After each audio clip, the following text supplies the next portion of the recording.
Hello साथियों, नमस्कार। कैसे हैं आप लोग? मैं आयुष उपाध्याय आज का फिर स्वागत करता हूं आपका यूट्यूब चैनल पर। आज हम लोग फिर से वही नीट वाले आंदोलन के बारे में बात करेंगे, क्योंकि उसमें सरकार ने बैकफुट पे आकर बच्चों की डिमांड को मांगने के लिए, पूरी करने के लिए फास्ट ट्रैक कोर्ट को बनाने की बात की है। जो चीज किसान आंदोलन नहीं कर पाए, बड़े बड़े मीडिया संस्थान नहीं कर पाए, बाहर से फंडिंग करने वाले जो चल रहे एनजीओ वो लोग नहीं कर पाए, वो आंदोलन आप छात्रों ने करके दिखाया। वो कार्य सीधे प्रधान सेवक नरेंद्र मोदी जी को सीधे इंस्टाग्राम पे लाकर रात 12 बजे आप लोगों ने पावर दिखा दी कि हम प्रधान का इस्तीफा मांग रहे थे, पर हमने देश के प्रधान को रात 12 बजे इंस्टाग्राम पे लेकर चले आए हैं। तो कहीं ना कहीं इससे छात्र आंदोलन जो था उसको एक बल मिला और सरकार ने अपनी जिम्मेदारी को एहसास किया। उसके बारे में चर्चा करेंगे और थोड़ा आज फ्रेंडली बातें करेंगे, क्योंकि इसमें पेपर लीक के बारे में बात थी। तो कुछ अब सकारात्मक अगर सरकार करना चाहती है तो हमको अब उस पर बात करनी चाहिए और देखते हैं आगे। आइए, आज हम लोग चर्चा करेंगे फास्ट ट्रैक कोर्ट क्या है, ठीक है, ये आंदोलन इतना सक्सेसफुल कैसे हुआ, ठीक है ना। आइए पूरी हम लोग चर्चा करते हैं इसके कानूनी और संवैधानिक अधिकार, कुछ इसमें संविधान के आर्टिकल्स का भी उपयोग करेंगे, कुछ कोर्ट के द्वारा दिए गए वाद पे इसका अध्ययन करेंगे, फास्ट ट्रैक कोर्ट की अवधारणा कहां से निकल कर आई इसके बारे में अध्ययन करेंगे, ठीक है। आइए हम लोग अपना सेशन स्टार्ट करते हैं। चलिए देखिए, आपको पहले एक बैकग्राउंड क्लियर कर दें 1 मिनट के अंदर। नीट पेपर जो होता है वो डॉक्टर के एडमिशन के लिए, डॉक्टर कॉलेज के एडमिशन होता है डॉक्टर्स का, उसके लिए नीट पेपर किया जाता है। वो पेपर लीक हो गया था, जिसके चलते ये आंदोलन हुआ, ठीक है ना। फिर छात्रों ने दिल्ली में जंतर मंतर में आंदोलन प्रोटेस्ट किया, उस पर कई हस्तियों ने उस पर समर्थन दिया। सोनम वांगचुक जैसे लोग उसमें समर्थन दिए जो हंगर स्ट्राइक पर थे। अब उनका हंगर स्ट्राइक टूट गया है नरेंद्र मोदी जी के द्वारा एक ट्वीट और इस चीज फास्ट ट्रैक कोर्ट को बनाने को लेकर, ठीक है। तो ये पूरी उसका बैकग्राउंड है। तो आइए अब हम लोग अपना सेशन शुरू करते हैं। क्या हुआ है, कल रात 12 बजे नरेंद्र मोदी जी इंस्टाग्राम पर आकर, प्रॉपर इंस्टाग्राम पे आकर, ना किसी मीडिया के थ्रू आए ना किसी चैनल के थ्रू आए, उन्होंने मेन स्ट्रीम मीडिया को दरकिनार करके सीधे वार्तालाप, क्योंकि पता है कि जो छात्र आंदोलन कर रहे हैं जेनजी, ये इंस्टाग्राम वाली जनसंख्या है। तो हम इंस्टाग्राम पे आकर, और इनको मैं लग रहा है ये भी पता है कि जो बच्चे आंदोलन कर रहे हैं ये लोग रात में ज्यादा जगते हैं, इंस्टाग्राम चलाते हैं, तो रात 12 बजे आए वो। तो ये कहीं ना कहीं दिखता है कि सरकार भी जानती है माइंडसेट बच्चों का, ये तो ठीक है। तो उन्होंने क्या किया, आके बयान दिया कि एक फास्ट ट्रैक कोर्ट की स्थापना की जाएगी और आज के दिन अपने कैबिनेट मीटिंग में वो इस पे गहनता से अध्ययन करेंगे, ठीक है। और संसद सत्र जो शुरू हो रहा है, शुरू हो चुका है, दूसरा सप्ताह जो मंडे से शुरू हो रहा है, परसों से, उसमें वो उस पे संसद में वार्तालाप भी करेंगे। ये पूरा उनका बयान था। तो आइए अब हम लोग अपने मुद्दे पे आते हैं। फास्ट ट्रैक कोर्ट क्या है, कैसे वर्क करता है, ठीक है, और इससे कैसे क्या फायदा है, ठीक है। चलिए देखिए, पृष्ठभूमि आपको मैंने बता दी है, वही इसमें लिखा है, ठीक है। फास्ट ट्रैक कोर्ट क्या है, देखिए, फास्ट ट्रैक कोर्ट ना कोई एक प्रॉपर, जैसे हम लोग कोर्ट देखते हैं, supreme court, high court, district court, ठीक है ना, ऐसा कोई कोर्ट नहीं है fast track court. Fast track court simple से आपको मैं एक में एग्जांपल बता दूं। जैसे कि हॉस्पिटल है, हॉस्पिटल में जैसे कि कोरोना के समय एक कोरोना की बीमारियां ज्यादा फैल गई थी, तो पेशेंट जो हैं, कोरोना के पेशेंट ज्यादा आ गए थे। तो एक हॉस्पिटल ने क्या कर दिया, एक रूम अलॉट कर दिया उसमें, और उसमें कुछ डॉक्टर्स को बैठा दिया, कहा कि आप स्पेशली आप सिर्फ कोरोना पेशेंट को ही आप देखिएगा, और जो हॉस्पिटल है वो और सारे मुद्दे को देखेगा, क्योंकि कोरोना के अलावा भी कई पेशेंट उसमें उस समय निकल के आ रहे थे, ठीक है। तो उसी को जो कोरोना के लिए जो डॉक्टर का एक कोल्ड रूम बना दिया गया, सॉरी एक डॉक्टर रूम बना दिया गया, वैसे ही जज लोग भी कर दिए, वैसे ही न्यायालय में भी होता है। एक कमरे को आराम से कुछ जजों को अपॉइंट कर दिया गया, उनसे कहा दिया गया कि आप नीट पेपर लीक मुद्दे पर आप बात करेंगे, उस पर वाद विवाद करेंगे, देश भर से आपसे वार्तालाप करने के लिए बच्चे आएंगे, आपको समन कह रहे हैं, आपको सबूत देंगे, आप उस पर चर्चा करिए, आप न्याय करिए, ठीक है। तो क्या होता है ना, जब आप किसी स्पेसिफिक चीज पर अगर आप चर्चा करते हो तो इससे त्वरित न्याय होता है, ठीक है ना, इस पे न्याय जल्दी होता है, इस पे आपको ज्यादा इधर उधर जाने की जरूरत नहीं है, आप केंद्रित होते हो, तो इससे का तो त्वरित न्याय होता है, जल्दी न्याय मिलता है, इसीलिए इसका नाम रखा गया फास्ट ट्रैक कोर्ट,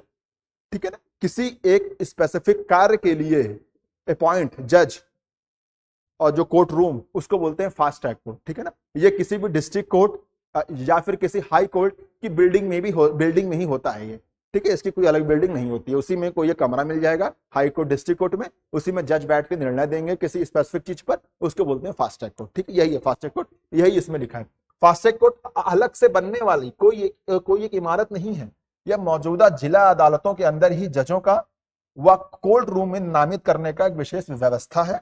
ठीक है, इसमें चुनिंदा गंभीर श्रेणियों के मामलों को प्राथमिकता देकर रोजाना आधार पर सुनवाई की जाती है, ताकि बिना किसी देरी से त्वरित फैसला लिया जा सके, जो मैंने अभी आपको ब्रीफ किया था। ठीक है, वही इसमें लिखा है। आइए अब देखिए इनकी कार्यप्रणाली कैसे होती है।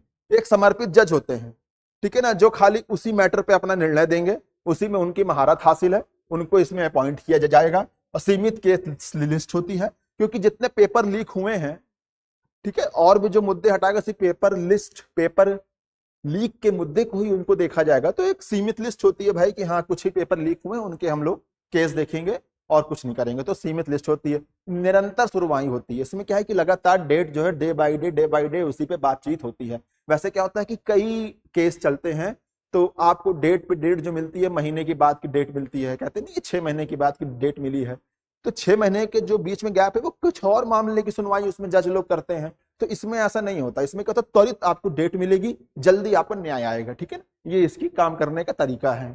ठीक है, और देखिए इसको कानूनी आधार कहां से मिला, ये प्रीलिम्स और मेंस के लिए बहुत इंपॉर्टेंट है। ठीक है ना, कि किस आर्टिकल के तहत, क्योंकि देखिए संविधान में कहीं भी फास्ट ट्रैक कोर्ट के बारे में नहीं लिखा।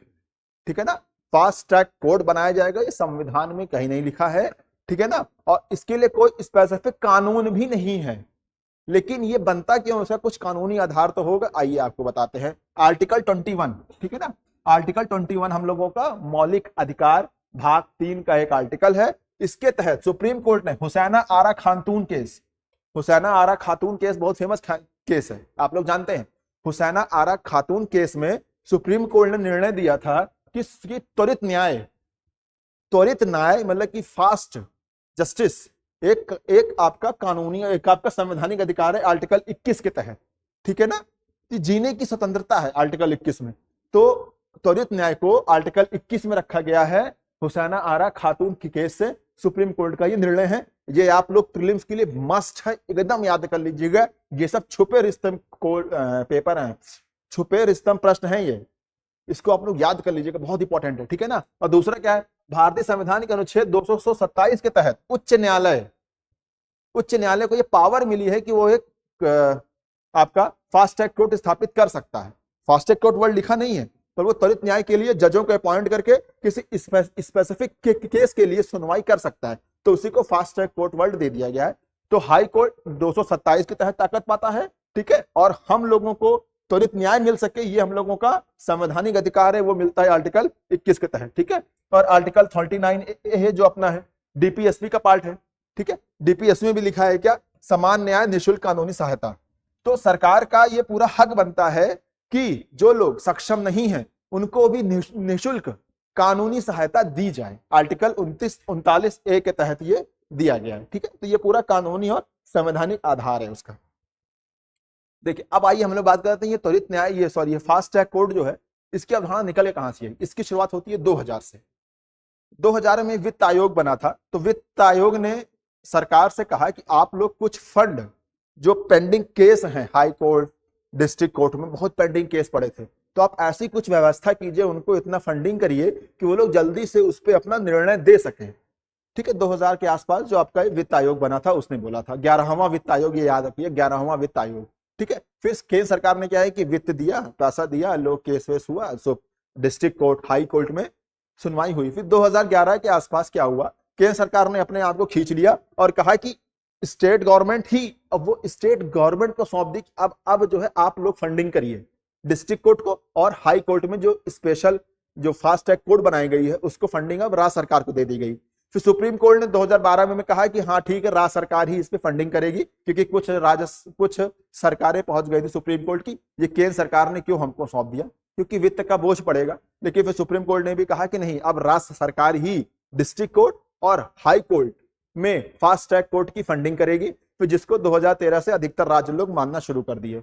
तो इससे देखिए क्या निकल के आता है कि जो फास्ट ट्रैक कोर्ट होते हैं ना आपके, वो आपके डिस्ट्रिक्ट कोर्ट में बनेंगे और हाई कोर्ट में बनेंगे। हाई कोर्ट टोटल कितने हैं, 25 हाई कोर्ट।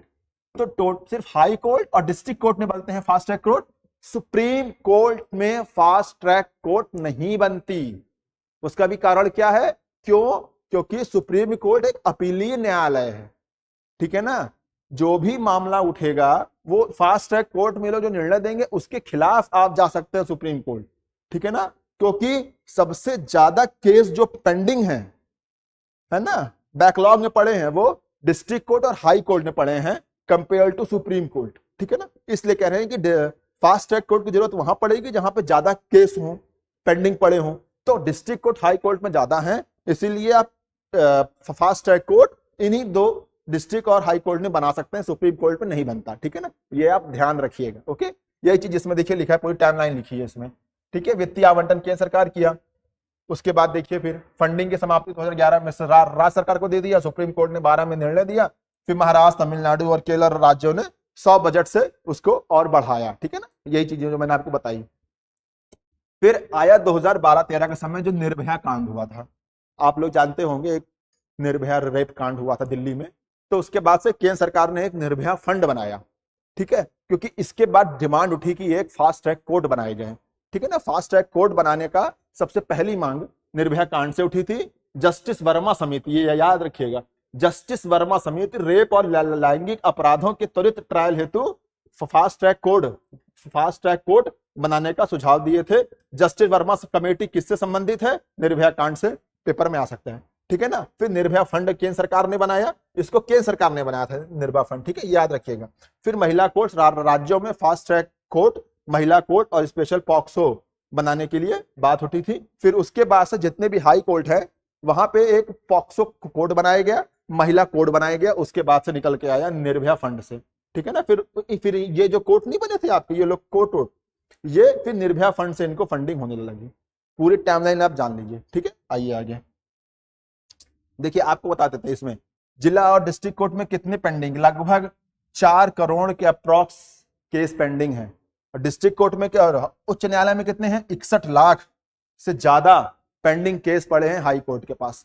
इसीलिए फास्ट ट्रैक कोर्ट जो स्पेशल कोर्ट बनाने की बहुत जरूरत है भारत देश में, ठीक है ना। और सुप्रीम कोर्ट में 92,000 के आसपास जो है पेंडिंग केस पड़े हैं, ठीक है। तो इसीलिए फास्ट ट्रैक कोर्ट बनाए जाते हैं ताकि त्वरित न्याय हो सके, ठीक है। अब देखिए, सरकार ने एक अधिनियम लेकर आए थे 2024 में एग्जाम के लिए। क्या था? पब्लिक एग्जामिनेशन एक्ट 2024, याद है कि नहीं आप लोगों को? इसमें बात की गई, इसमें जुर्माने की बात की गई थी, इसमें जेल की बात की गई थी, लेकिन ये वाला अधिनियम भी ये लागू नहीं कर पा रही अच्छे से। इस अधिनियम में भी फास्ट ट्रैक कोर्ट बनाने की बात की गई थी, ठीक है ना। तो इस आर्टिकल के तहत ये जो फास्ट ट्रैक कोर्ट बनेगा, इसी आर्टिकल के तहत बनेगा, ओके। इसमें देखिए क्या क्या प्रावधान थे। न्यूनतम 3 वर्ष की जेल थी, अधिकतम 10 वर्ष, कम से कम 3 साल की आपको जेल होगी, ज्यादा से ज्यादा 10 साल तक आप जेल जाएंगे, ठीक है ना। 6 महीने का इसमें अनिवार्य जांच, मतलब कि लीक पेपर अगर हुआ तो 6 महीने के अंदर उसमें जांच करके आप लोगों को जांच को कंप्लीट कर देना, 6 महीने के अंदर जांच कर लेनी है, इसमें यह बात की गई थी, ठीक है। अधिकतम जुर्माना जो 1 करोड़ तक है, 1 करोड़ का जुर्माना इसमें अधिकतम है। ये पूछा जा सकता है क्योंकि पेपर लीक वाला मामला बहुत न्यूज में है। तो इस जो ये ना आपका अधिनियम 2024 का, इससे क्वेश्चंस बन सकते हैं आपके, ठीक है। इसको देख लीजिएगा। देखिए, केस घटना और फैसले तक ये कैसे हुआ, क्या हो, पेपर लीक घटना हुई, फिर सीबीआई जांच होगी, एफटीसी को ट्रांसफर होगा, तो इतना होगा। वही जो मैंने आपको बताया वही इसमें स्लाइड में है, ठीक है ना। इसमें क्या, इससे क्या फायदा होगा? माफियों में खौफ बढ़ेगा।